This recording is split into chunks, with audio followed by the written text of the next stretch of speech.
tanggal 19 sore saya ditangkap di Lubang Susuri dari truk. Saya pas ketiga bawa mobil dan saya dimasukkan ke mobil mereka, muter-muter dan sampai malam di kantor polisi. Sampai di kantor polisi saya ditanyai tentang kejadian teman saya yang berantem pas malam minggu, dan saya tidak tahu apa-apa. Saya dituduh dipaksa untuk ikut jadi pelaku, padahal saya tidak tahu. Kejadian saya di dalam warung itu. Tapi melihat kejadian kamu tidak melihat? Saya tidak melihat kejadian. Oh, tapi kamu dijadikan saksi? Iya. Bagaimana saat pemeriksaan? Ceritakan dulu. Saat pemeriksaan saya ditanyai sebagai pelaku, dan saya tidak mengatakan tidak. Dan saya dipukul, ditendang, itu aja Pak, tendangan. Ada berdarah-darah? Kalau berdarah pada malam itu cuma lutut Pak. Lutut saya luka. Tulang kering saya. Pakai sepatu sampai berdarah? Ya, saya dipaksa ikut jadi pelaku pas dimintai keterangan. Dan yang pasti kamu saat pemeriksaan dipukul ya? Iya Pak.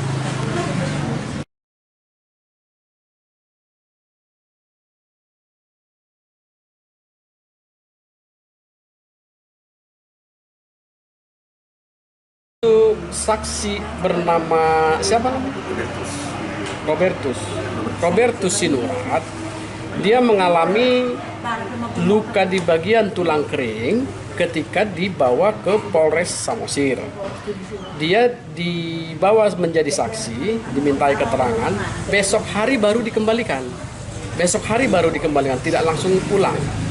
Jadi dia dipanggil hari ini, besok hari dia baru kembali. Dan di situ ketika dia pulang, dia mengalami luka di bagian tulang kering sebelah kanan. Nah, sebelah kiri, maaf. Atas perbuatan tersebut atau kejadian tersebut yang dialami saksi dari Sinurat, dia telah melaporkan oknum-oknum tersebut dan oknum yang bertanggung jawab terhadap kejadian tersebut ke Propam Polda. Dan itu bisa kami lampirkan, nanti ada berkasnya di Sinurat. Itulah yang kami lakukan karena dia mau menuntut haknya sebagai saksi itu harus sehat dan tidak di bawah tekanan. Oke, rencana selanjutnya apa? Rencana selanjutnya kita mau melakukan pra-peradilan ke Pengadilan Negeri Balige atas penangkapan dan penahanan yang tidak sah karena belum ditetapkan sebagai tersangka, telah dilakukan penangkapan dan penahanan. Oke. Kerugian yang dialami klien saya atas nama Kartono Simanihuruk dan Ances Sinaga itu ada beberapa poin. Poin yang pertama,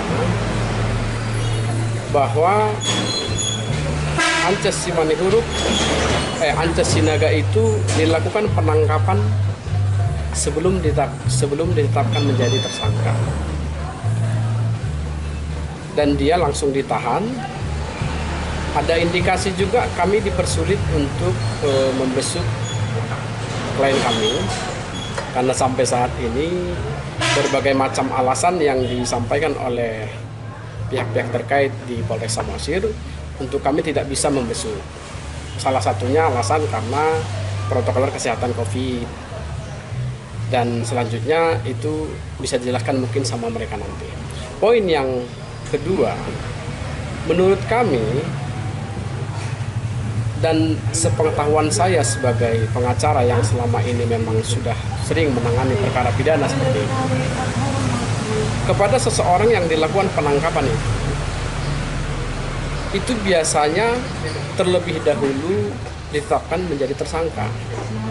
Nah, seseorang ditetapkan menjadi tersangka itu harus diperiksa dulu sebagai terlapor atau saksi.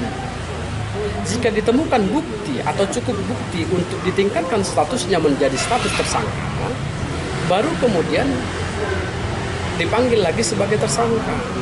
Apabila dia tidak mengindahkan panggilan pertama dan panggilan kedua, biasanya itu penyidik langsung melakukan upaya penjemputan. Itulah biasanya sekaligus menyampaikan panggilan ketiganya, langsung dijemput paksa itu. kalau memang harus dianggap urgensinya itu sangat-sangat penting. Nah ini yang paling mendasar sebenarnya yang menggelitik di hati masyarakat Kabupaten Samosir ini terjadi perkelahian, kelahi tanding, bukan penganiayaan murni yang langsung dilakukan oleh klien kami.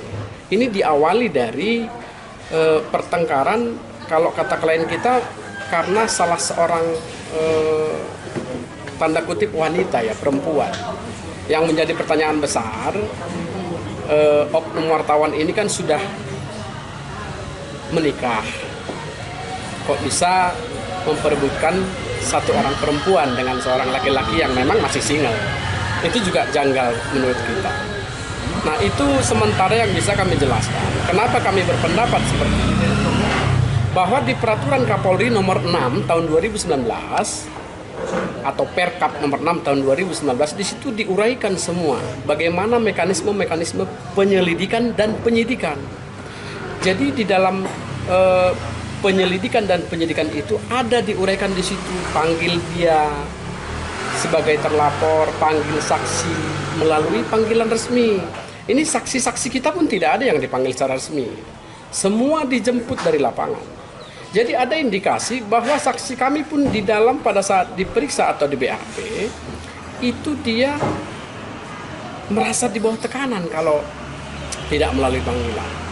Karena kami tidak tahu kapan dipanggil saksi-saksinya.